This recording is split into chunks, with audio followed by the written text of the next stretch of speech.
Welcome to Ask Win, everyone. To give you a little behind the scenes, and no, I'm not blaming anyone, but a 6 foot tall guy, 6'2" tall guy, aka my dad, sat on the edge of my bed last night and proceeded to sit on my kneecap. And for those of you who know, I have cerebral palsy. Cerebral palsy causes tone, and he proceeded to pop my kneecap out. So today I'm sitting here at a gym and have a knee brace on and just gently taking care of my knee, which I have to go to my day job tomorrow for my last day. And of course, knee needs to be in place, but that's a little behind the scenes of Ask Win, but the show must go on. So today's guest, I guess, did a crazy experiment. He wrote a book with his partner in crime, who's not joining us today. So next day said, I want to write a book and make it bestseller. Well, basically that happened. It turned into a podcast, which I've been on, talking about why I walked away from Facebook. So listen to that after you guys listen to this podcast interview. And Mark is calling in from the UK, by the way. So if you hear a strange accent, that is the UK accent, but he's a gentle giant. So I'm going to let Mr. Mark take it away. Hey, Win, I was going to say, how are you? But you've hurt your knee. Ouch, ouch, ouch. Yeah. I hurt my knee. Yeah, I hurt my knee. But that's okay. That's okay. Wow. The person who did it fully admitted that he was snoring, and I said, ouch, loud enough. So I hurt my knee, but that's the price you pay when you're dealing with cerebral palsy gracefully. Well, I'm doubly glad to be speaking to you today then. I hope you're not in too much pain. But thank you so much for having me on the podcast. It's really, really great to be here. So let me start. It's wonderful to have you on. And I'm going to start by explaining who you are and why you did this crazy experiment. Well, I've worked in bookselling and publishing for over 25 years now. I'm also a writer. A few years ago, I wrote a movie called Robot Overlords, which stars Gillian Anderson and Ben Kingsley and a gang of kids who battle against robots who invaded Earth. If you like Doctor Who, it's exactly aimed at that kind of market. It's really, really good fun. And we premiered at the London Film Festival, and I wrote the novelization of it, which was really cool. It's published by Gollancz. And what happens when you have a movie is old friends sort of get in touch. And an old friend of mine, a guy I've known since I was a teenager, a guy called Mark DeVoe, dropped me a line. He said, this is amazing. You're living the dream.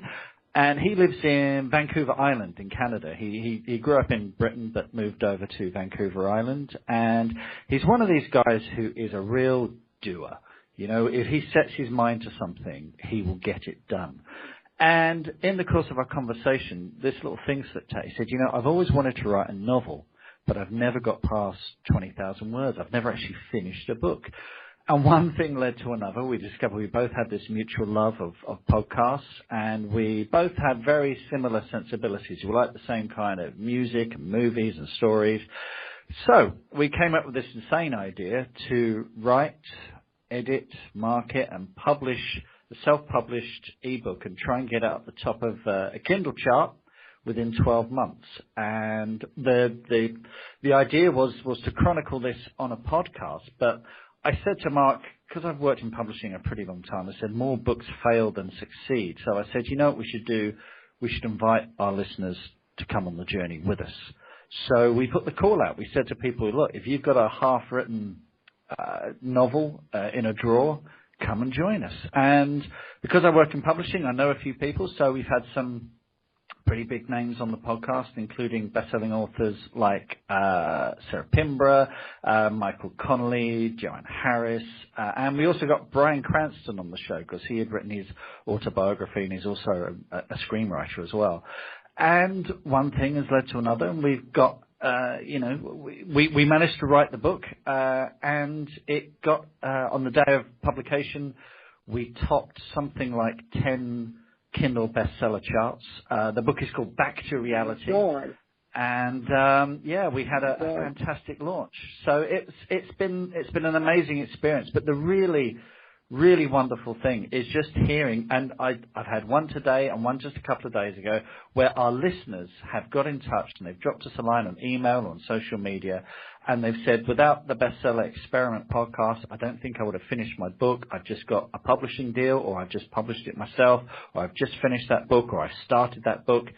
So we're all about inspiring authors and getting them to start writing and getting their voices out there. And it's been an incredible experience. Oh, yeah. Oh, yes, they are. And you guys, I made this public declaration to Mark and the Bestseller Experiment team, and I'm going to make my fans hold me accountable. I'm actually starting a book about meningitis on June 22nd, which is my 31st birthday, and it should take me about a good year to write this book.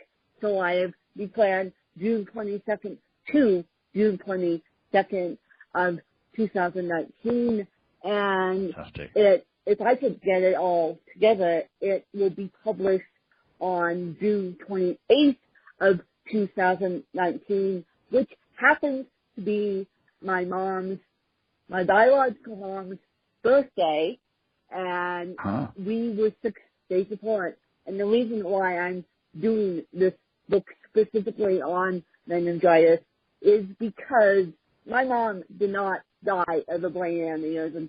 She actually died of meningitis, and that's on her death certificate. So what I'm doing is chronicling her journey with meningitis, the parts I saw of it, and it's a very scary disease, and I'm actually going to bring doctors and all these researchers in, so I hope to pull research into the book too, because I want to not let other families go through the experience we did. I mean, this woman was perfectly fine, thank you very much. After they cloned the brain aneurysm, she was making to-do lists for a hospital bed and reminding my dad to go pick up a wheelchair for me. Thank you very much. And so meningitis, viral meningitis, took her down, and the hospital, unfortunately, we're in the U.S., so this is a hospital 4 hours away from me, 4 hours on a good day in Denver, Colorado, and the hospital still 7 years later, it will be 8 years, August 12th, and the hospital still hasn't admitted to what they have done to 11 families. We were one of the 11 families, and they just pushed it on the rug. They said to us that they gave it the strongest medication they could, but you can't control viral meningitis. It goes in the spine and goes to the brain, and even with this strong medications, you still can't control it. So I want to do this book, and I'm making it, I'm declaring it publicly. I declared it publicly with Bestseller Experiment with Mark and Honest Clear, and I declared it publicly today on the podcast, so I'll be starting that June 22nd, which happens to be my 31st birthday. So there we go. And fantastic. so on. Well, thank you for that. But well, it's great to hear my fan base. Well, and it's about you guys. The public declaration side of it we found is so important because so many people will, say, oh, yeah, I'm writing a book, I might be writing a book, blah, blah, blah, blah. But if you go out there and you say, hey, I'm writing a book, I'm going to finish it by this time, or I'm going to finish the first draft by this time, it really puts a fire underneath you, And even if you don't make that deadline, it's okay to move the deadline if you want. But you know what? Just making it public by putting yourself out there, it does something to you, and it spurs you on, and you actually get on with it, and you start figuring out strategies to make it happen. Because it's you are now accountable to other people. You've put it out there, and it makes all the difference. I mean, there were times during the writing of our book that I think if we weren't on a podcast, if we weren't in that public sphere, we would have walked away from it. We'd have said, you know what, let's give it a rest. Let's maybe, this is hard. Let's pick it up another day. But because we're in that public glare, we got on with it and we worked through some really tough stuff and we made it happen. So it is, you do, and a lot of writers are quite shy people, we like putting our words on the page rather than declaring it out loud. But there's, by putting yourself out there, and just putting aside any fear of humiliation aside, you will find yourself writing better and faster than before. And I would recommend it, and I'm sort of doing it with every project I do now. I've just been crowdfunding my next book, which is a fantasy novel called The End of Magic, and I had 90 days to raise about £4,000. And it was hard. It was really hard. It took over my life. But having that public declaration, having that clock ticking in the background, it made me knuckle down and get on with it. And we're now fully funded, which is great news. Yeah. Well, congratulations on that. And thank you. Congratulations on auctioning a TV show.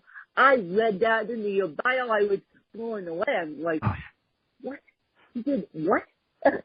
And so how did that come about? I want to know how that came about, because you did this crazy experiment called the bestseller experiment already. And by the way, the Back to Reality, which sadly I haven't picked up yet, can be found on Amazon in paperback and can be found in Amazon on Kindle as well.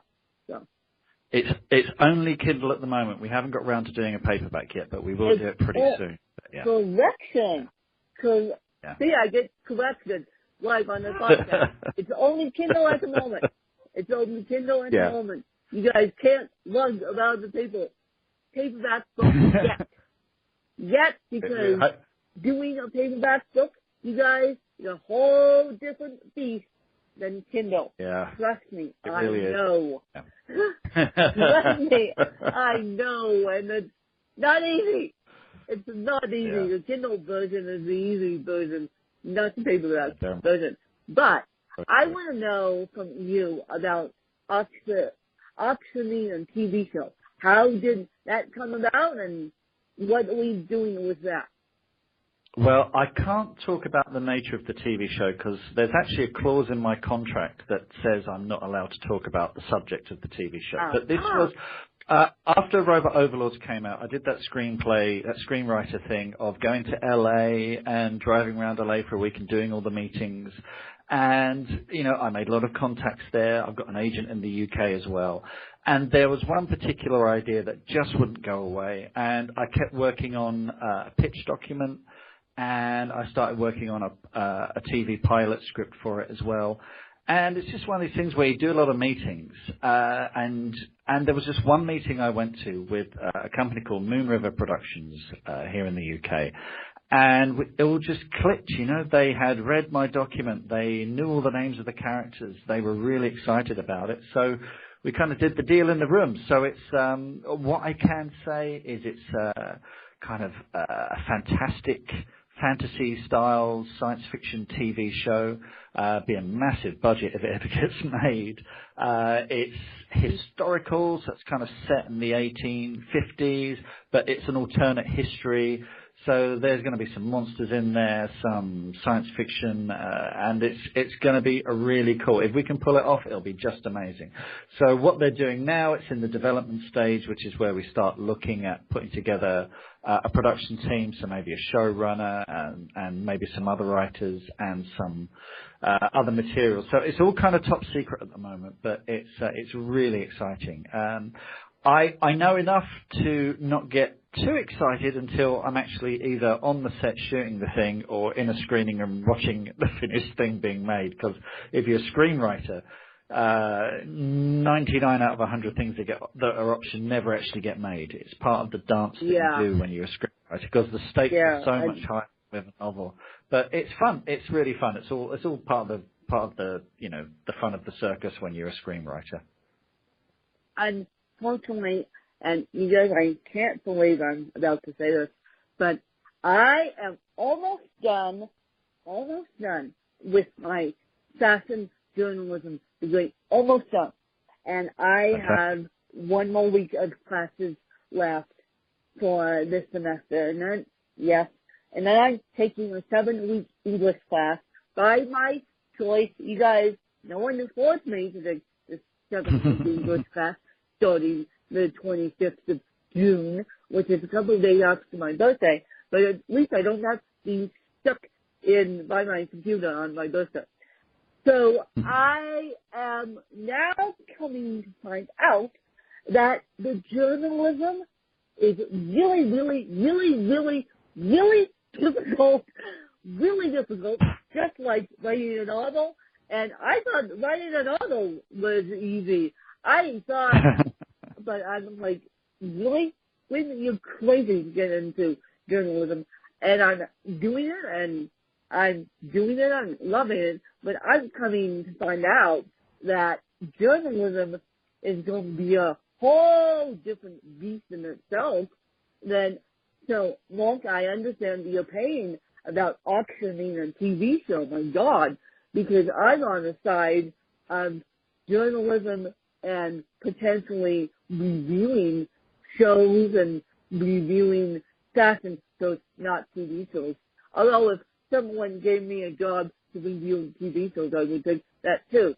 But I'm coming to find out that it's dog eat dog society out there. I'm coming to find out that the publishing industry is changing 1,000 miles a minute. And luckily, I'm in the publishing industry already, so this fashion journalism is another feather to my cap. But I'm coming to find out that it's difficult. So I can't imagine your frustration when they come back to you and say, we need this amount of money. Can you help us get it? Well, look, here's the thing. Any writing worth its salt is hard, because you have to dig deep and you have to be truthful. But I tell you what really helps, what will really help any writer out there, is sincere passion for what you are writing. When I went into that pitch room, I was excited about the project I had written. It came from a personal place. I was passionate about it, and people know when you're putting it on, and they know when you're sincere. And I think if you do something with passion and sincerity, and you dig deep and you tell the truth, people will know that, and people will latch onto that. And the thing about you, Win, I think you do everything with passion. You do put yourself out there. You do tell things as you see them. You tell the truth. And I think all you need to do is just persevere. This applies to any writer out there. The writers who fail are the ones who fall by the wayside. But if you can find your voice, and if you can tell your story with passion and sincerity and truthfully, then if you persevere, your voice will be heard. This is one of the great things about indie publishing these days. You don't have to jump through the hoops that you might have had to jump through going with a major publisher. So if you have a voice, if you have something to say, and you want to say it with sincerity, then put it out there. If you keep banging that drum, eventually someone will hear. And this is one of the things we've loved hearing from people. The diverse voices that we hear from the listeners on our show it makes all the difference. Our listeners are just amazing. They've been the best thing about the show so far, no question. I know they have, and you guys are doing great work. And I am about starting June 11th. I am about to send my manuscript. I'm clearing agents, what they call it in the traditional industry, and I got my query letter. I've worked so hard on this dang book that it's about to kill me, but I know that I'm going to get signed by a big publisher, and I'm even thinking about doing a smaller publishing house in the UK, believe it or not, because you can get a publishing deal anywhere. I've just looked into a publishing house in the UK who takes women's empowerment books, and so but that wonderful. Before I get too excited, that journey is going to start on June 11th, and it's going to be 6 to 8 weeks before I hear anything. So, send good vibes to that book, because I'm in the self-publishing industry. I'm not in the big boy industry yet, but I know that someone will pick my story up, and if they like it, they like it. Otherwise, I'll go back to the self-publishing industry with my head held strong. And Mark, that being said, what is your favorite book that you love and go back to time and time again? My favorite book, it's one of two, I think.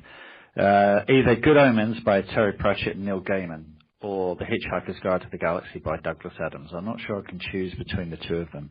Good Omens is just give me two. Oh, okay, thank you. Good Omens is a kind of parody of the Omen movie, where the son of Satan doesn't end up with an American ambassador. He ends up with a really nice family in Surrey and turns out to be a really nice, well-adjusted kid. It's a parody of every apocalypse story you ever heard. And The Hitchhiker's Guide to the Galaxy, I read that when I was 12 years old. It's one of the funniest books ever written. I've made friends through that book. I've discovered it's opened all sorts of new doors to me. So it was one of the first science fiction books I ever read, and I love it. And it's been made into TV shows and radio. It started as a radio show, in fact, but I came across it as a novel. And I think one of the reasons the TV shows and movies have never really worked. But I think one of the reasons for that is just Douglas Adams has this magnificent prose style. It's like stepping into his mind, and it's a nice place to be. It's a fun place to be, and it's a smart place to be. And I love both those books. So you're saying Hitchhiker's Guide to the Galaxy, which I know is on Amazon, and what was the other one? It was Good Omens by Terry Pratchett and Neil Gaiman, which is actually being filmed as a mini-series. In fact, I think they've just finished filming. So hopefully that will be out maybe next year. But the book is just amazing. Yep. Good Omens and The Hitchhiker's Guide to the Galaxy. I know those two could be found on Amazon. You guys, I know that so fast. Oh, yes, and they are. If you had to be educated by anyone, who would it be and why? And it could be inside or outside your field of book publishing.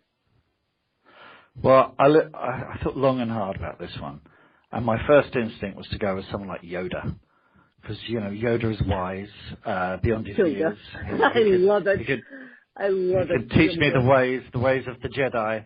But then you realise he withholds so much information from Luke Skywalker, it gets him in so much trouble later on. Yeah. So I'm not sure about that. I had some amazing teachers at school. There was one teacher, in particular, a woman called Miss Godfrey, who encouraged us to be creative, encouraged us to be open to creative ideas, and I'm pretty sure she must still be alive out there somewhere, and it would be great to catch up with her again. But yeah, I try and learn from everyone I meet. I think if you're a writer, you have to be interested in people, and you have to try and learn something from everyone you work with, every experience that you go through. Try and pick out something that's new. Yeah, but let's applaud the teachers out there. I don't know if teachers in the UK have the same problem we have in the US, and I say we because I am a teacher as part of my day job. I am a teacher, and the problem that most teachers have is they don't make enough money to live on. And so I keep bucking and squawking about how teachers should make more money, but I don't think my bucking and squawking is doing any good because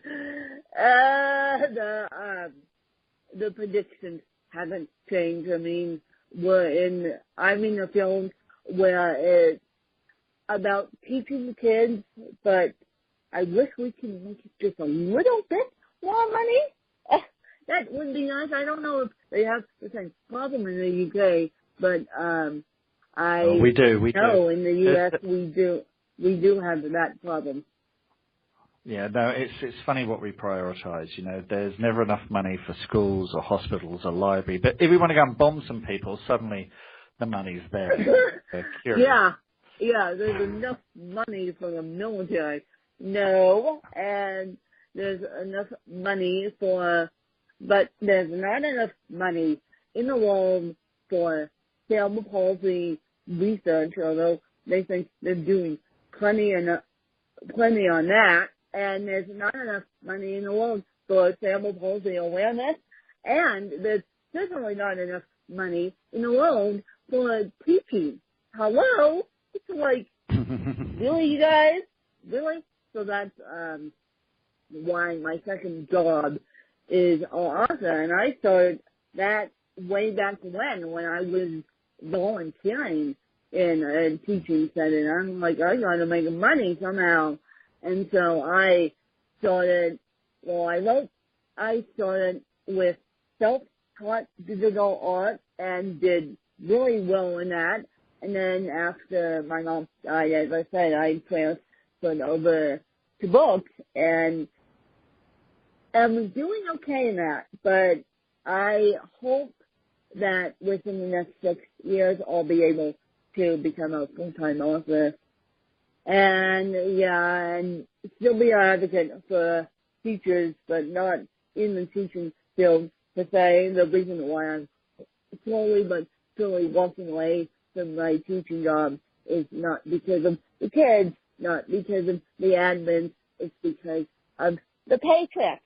And so, Or could you give anyone some sage advice who is now sitting in a cubicle listening to this podcast, and they wanna be on Amazon, being an independent author? What does it take? It takes determination. It takes time management. You do need to juggle. Very, very few authors are full-time authors. Most authors I know have either another job or they have several streams of income. And this is something Mark DeVoe talks about a lot, is streams of income. Don't rely on one lump of money coming in, because if you get fired from that job or made redundant or whatever, let go, then you're in big trouble. But if you have several streams of income, so you seem to be doing the right thing. You've got a jewelry thing going on, haven't you? You've got your teaching, you've got different streams of income coming in, and that's something I'm working on now. It's just having different bits of money coming in. But I think you have to be passionate about it. You really need to want it, and it can be hard. I mean, I have a full-time job. I get on a train. I'm up at 6 every morning. I get on the train, travel an hour and a half into London, and that's time that I use to write. So I put on my headphones, I block out the world, I write for an hour and a half, then I come in, I do my day job, and then I take another train home, another an hour and a half back out of London, and I'm writing on the way home. So that's 3 hours a day, which doesn't sound like a huge amount, but that can really do some damage if you're doing that every single day. And that's how, in the last few years, I've written, several novels and screenplays and pilot TV shows and short stories and what have you. So, you just have to make it part of your life, and it can take over your life. And this is why I'm saying there are people who fall by the wayside. But if you really want it, if you're passionate about it, if you've got something to say and you want the world to hear it, then you will do the work and it will pay off. And your day job is in publishing. Am I correct?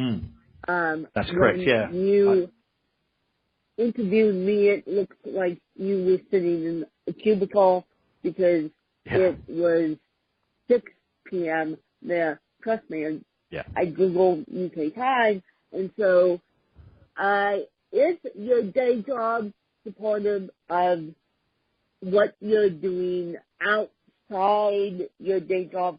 Because it's in publishing, and I don't want to put it this way, but it could be a conflict of interest. I think if you want to be involved in if you want to be involved in an industry, if you're passionate about film, or you're passionate about theatre, or you're passionate about music, or if you're passionate about car racing, whatever your passion is, don't stand on the outside looking in thinking, I wish I could be part of that. Get involved. Open the door. Knock on doors. Tell people you're passionate. Tell people you want to do it. I started working in a bookshop just as a part-time Christmas job over 25 years ago, and I've never looked back. I worked at a bookstore for 5 years. I started working for a publisher not long after that, on the road, selling books. Then I moved into the office side of things. I now look after Amazon for our company here, so I'm dealing with Amazon day in, day out. But it puts me in touch with people in the publishing industry, and because of that, I know lots of people. I see opportunities. And I make the most of them because this is where I want to be. So it's not a conflict of interest. I mean, when we started out the podcast, for example, I did sit down with our CEO and I said, look, I'm doing this podcast. We're going to be talking about publishing. And he said, this is fine. He said, just don't slander anyone. Don't slander any of our customers. Don't say anything defamatory. Which we never were going to do. Ours is a positive podcast. It's best foot forward. We're all about inspiring authors. We get amazing authors on the show. They tell us about their experience and we inspire the listeners, So that's what we're all about. So no, there's no conflict of interest. This is where I want to be. So if you want to get into that industry, if you want to make movies, you need to go to Hollywood or New York, depending on kind of TV. If you want to make theatre, you go to Broadway or the West End here. You have to be where the action is. I mean, one of the great things about self-publishing is you can be in Colorado and you can self-publish and you can do that pretty much anywhere. But I'm fascinated by the publishing industry. I love books. I love book selling. I love the people in books. I love authors. So to be here in London with a major publisher and seeing great authors day in, day out and speaking to them and seeing their books do so well and succeed, it's, I could be doing any other job, but this is where I want to be at the moment. So I'm lucky to be able to do that. Yes, you're lucky to be able to do it. And not because I don't love my job. I do love my job. Don't get me wrong. I know my colleagues listen to this podcast, but they're in this struggle. They're still in the same struggle box I am, and it's nothing to do with my disability. My struggle box is just the nature of the beast. It's just the nature of the beast. The industry I decided to go into originally and get my degree in, but it's just the nature of the beast. So don't think, you guys, it's something having to do with my disability and when it's a job. No, it's the struggle bus is a paycheck, and it's just the nature of the beast, and I want to get myself out of it so I can inspire you guys to write books, and I bring people like Mark on to talk about books and talk about the industry and talk about anything that would want desires, practically. And so this is why I want to keep this podcast up along with a full-time writing career. And so, Mark, is there any insider tips? Now I'm asking this question to be selfish a little bit here. Is there any insider tips for those of us dealing with creative space that you can share with our podcast listeners? Is there any insider tips that you are seeing from a big publisher industry standards, or no? Do we still have to jump on that struggle bus too? Well, I don't know if this is an insider tip, but the thing that's changed the most in all publishing, it used to be a long straight line, okay? If you can imagine a straight line, you'd have author, agent, publisher, wholesaler, bookstore, reader, okay? You imagine that as a long chain. That's now cracked into a kind of spider web, okay? So you can go to any of those, but you, the author, can jump straight to the reader and have a direct relationship with the reader. If you're an author and you want to reach out to those readers, start building that community today. Set up a basic website, start a basic newsletter, start a blog, get your voice out there, start finding people who share the same passions as you, and start conversations online. That's the great opportunity. I think, this is, and if authors don't have a newsletter or any way of reaching out to those readers, they're going to struggle to sell their books. And this is one of the biggest things I've learned while doing the podcast is build that community, find that community, make yourself a part of it, be a positive force in that community, encourage others, help others, be a cheerleader for them, and then you will find that they will be a cheerleader for you. And then what you find, people want to help, people want you to succeed.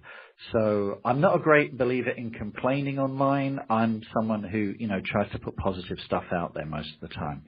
And it pays off. If you pay it forward, it gets paid back to you. And I'm a great believer in that. So don't sit there. And this is a problem for a lot of authors because, as I said before, authors generally tend to be shy people. They tend to like being alone, and I know exactly how that feels. Putting yourself out there can kind of be risky. But I think if you want people to hear your voice, you need to put your voice out there.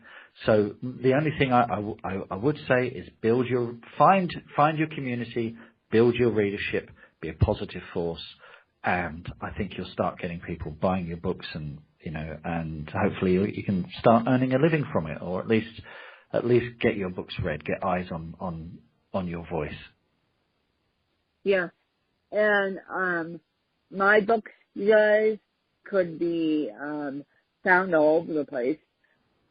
All over the place. That being said, talking about this weird influence, I got an email out of the blue yesterday from, believe it or not, a publicist who heard me do an interview, and she put in the subject line, I heard you do this interview. Would you like us to work with you? Hello? And so I said, yes, please, yes, please, yes, please. And we're working out to find details now. And she's in the UK, believe it or not. She's really? in the UK because she has an international phone number, I say on the bottom of the email. But I didn't know that my story would impact the publicist, and for them to find my email address and contact me. And like, how cool is that? And so that's my latest project, working with a publicist. And so I'll keep you guys updated on that one. But just get your story out there, people. Just get your story out there, people. It doesn't have to take me and Miss Monk DeVoe to be jabbering on this podcast or jabbering on the bestseller experiment. Just get your story out there and get a good cover designer and get a good editor, and or submit your queries to an agent and see if that agent will pick you up. Just get your story out there. And look, before I let you go, because I know it's the end of a long Thursday for you. Oh, this is the highlight of my day, Win. Don't because, worry about that. Thank you. I say that because sitting in a cubicle, when you look outside and you want to be outside on a train, and so, yeah, I know it's a long Thursday for you.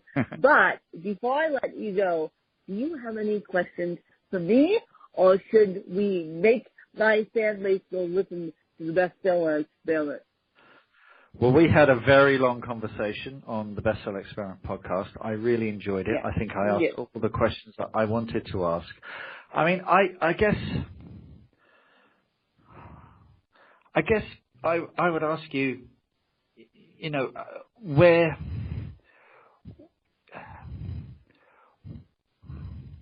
this is tricky because we did cover pretty much everything on the podcast.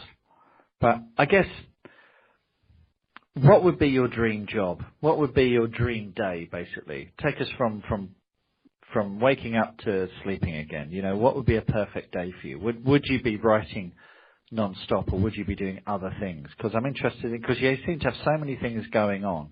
And I know what my perfect day would be like. You know, it'd be writing in the morning, a walk, and then maybe, you know, doing some different stuff in the afternoon, maybe some other creative stuff. But, you know, what if you could do anything during the day, what would it be?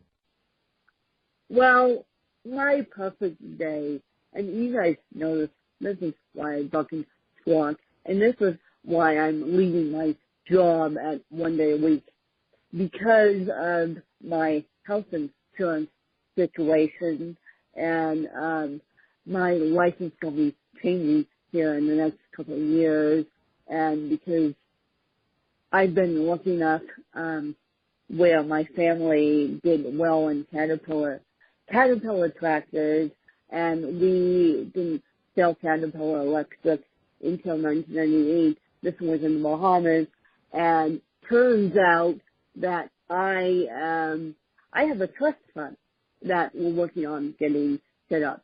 So I don't have to go to the day job if I don't want to, but the day job actually keeps me sane. But my perfect day would be waking up in the morning, probably grabbing my iPad and typing away on a book and just publishing books.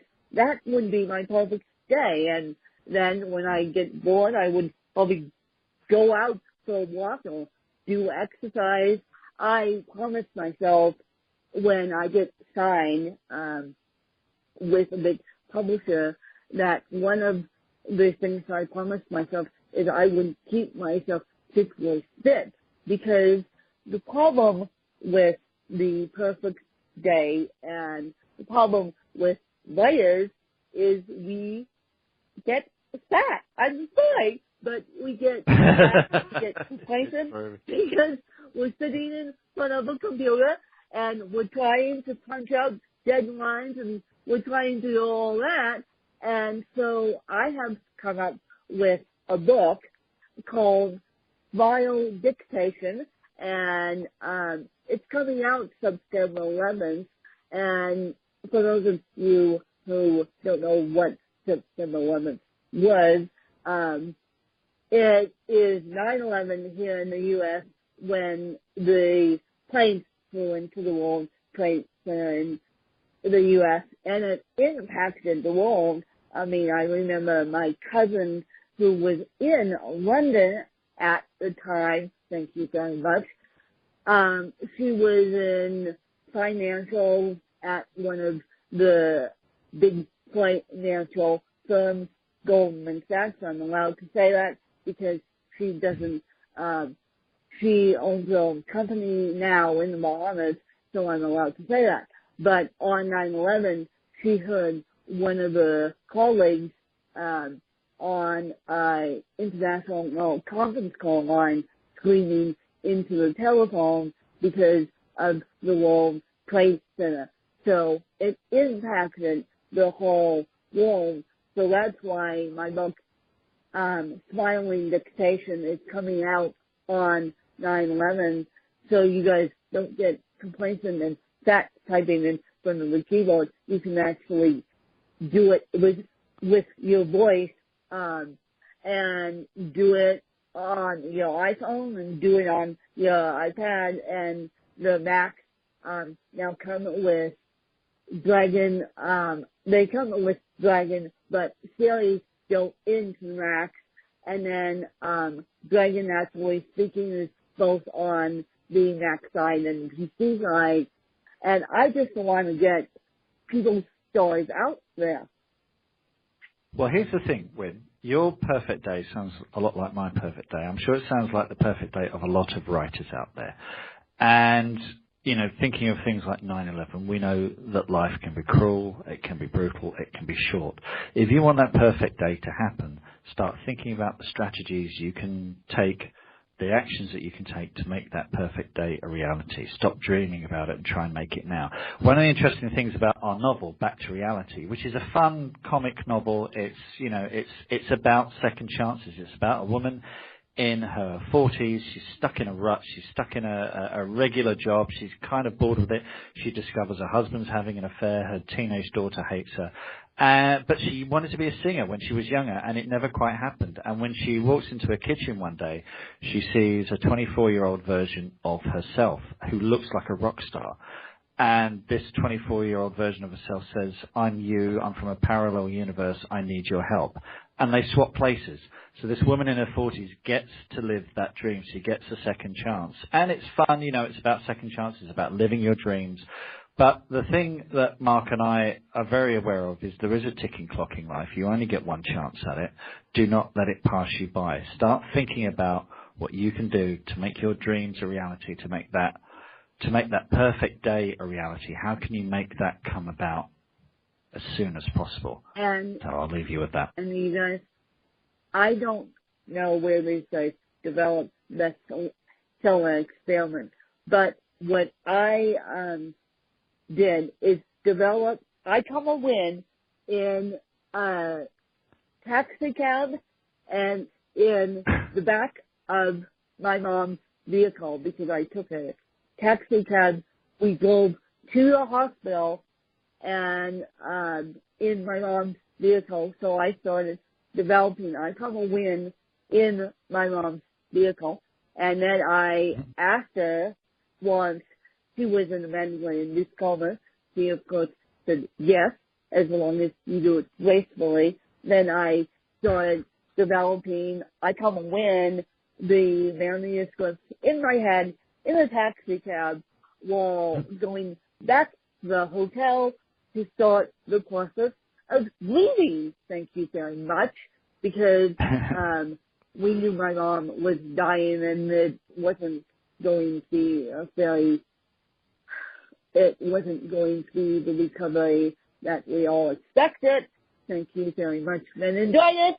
But so that's why I'm writing a book on meningitis in honor of my mom and in honor of the struggle bus of families going through meningitis worldwide, because once they clot the brain aneurysm, you can save people's lives by clotting the brain aneurysm and getting them to the appropriate medical care, but you can't save people's lives with meningitis.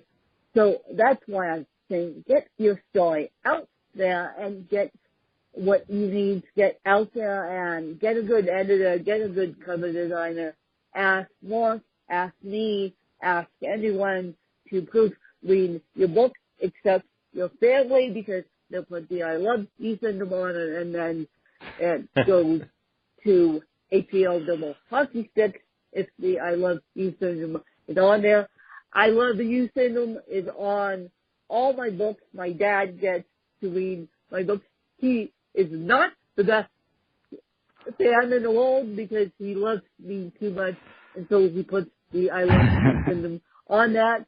So it's easier to have outside looking in. And so if you guys just hand me a copy of your books, or don't hand Mark a copy of your books, because it may be a conflict of interest in a day job, but you can certainly hand me a copy of your book. I'll be happy to read your books and give you my opinion. We've been there, done that, and Mark is just trying to make a bigger impact on the world from the UK, and that's my public announcement for today. Go listen to Bestseller Experiment, and please, please, please, please, please go buy the Back to Reality. Please, please, please go buy I Come a Win, and please leave a review on both books. It helps the Amazon algorithm, and please support these guys on Patreon. I mean, you don't have to listen to my episode, although we request you do. There's tons of a back catalog on the Bestseller Experiment, so please support these guys. And Mark, where can we find you guys, and where can we find the Bestseller Experiment? And then where can we find your partner in crime? Because I know your partner in crime right now is dealing with medical family crisis, which the medical bills stack up and pop up unexpectedly. Yeah. So if you guys go purchase Bestseller, the Back to Reality. See, I almost called it Back to Bestseller Experiment. I thought his name stuck in my head. Well, you're the greatest for laughing at me. But when medical bills pop up, you guys, there's nothing you can do about that, even in the U.S. and the UK. So if you guys go purchase the Back to Reality and support these two guys out, and where can people find you guys, and where can people get the podcast is available whatever podcatcher you use. So it's on Apple Podcasts. We're at thebestsellerexperiment.com. Online, you'll find everything you need there, all the links you need. If you do want to support us on Patreon, that's fantastic. We're patreon.com/bestseller experiment. We're on Twitter as well, at bestsellerxp, and on Instagram. My partner in crime, Mark DeVoe, which is DESVAUX, DeVoe. There's a slight French thing going on there. He's online at 4,000 Saturdays. That's 4,000 Saturdays, which is the average number of Saturdays we have in a lifetime. So you can see where he's coming from there. It's quite a scary thought. I'm at Mark's Day Writes. That's my blog. And on Twitter and Instagram, I'm at Mark's Day, and I am on Facebook as well. You're all over the place. And these guys, as soon as this episode comes out, I know that they will come and find me and retweet it. And these guys get about 1,400 downloads the day of launch. I probably spike their podcast because it's me and my story. And my story just got a little bit more complicated on the Bestseller Experiment, which you guys have to go listen to find out why. The decision I made for my writing career, and I'm not giving that one on this podcast. I gave that one to those guys, and that has already come out. So you guys have to go listen to the Bestseller Experiment to figure out what shift I made in my author career, and I'll just leave it at that. But they get about a good number of downloads. I probably wrote the Bestseller Experiment when my podcast came out because it's me and it's my story, and I included my disability in that one. So you guys must go check that out, and you guys must get your stories out there, and I'm going to continue getting my stories out there, but I appreciate more coming on the podcast, and you guys will probably hear this podcast tomorrow morning, Friday in the U.S., Saturday in the U.K. If I can get my act together here, I can hand it off to my assistant so you guys can hear the Bestseller Ask Win experiment. Thank you very much. See, no pun there, and no pun intended. And the bestseller experiment comes out every single Monday, and they have great interviews. And if you just type in writing in your podcast players, the bestseller experiment will come up, and so will a bunch of other wonderful podcasters who do writing. Top one is the Creative Penn, Joanna Penn, which she left her day job in IT to become a full-time writer. She was making good money, but she wasn't happy in the day job, so you might as well be happy with your work. And so get your stories out there, and Mark and I are here to support you, and so is Mark DeVoe, even though he's dealing with family right now. He's still out there probably working on books. And so Mark DeVoe, Mark Stay, myself, Joanna Penn is here to support you.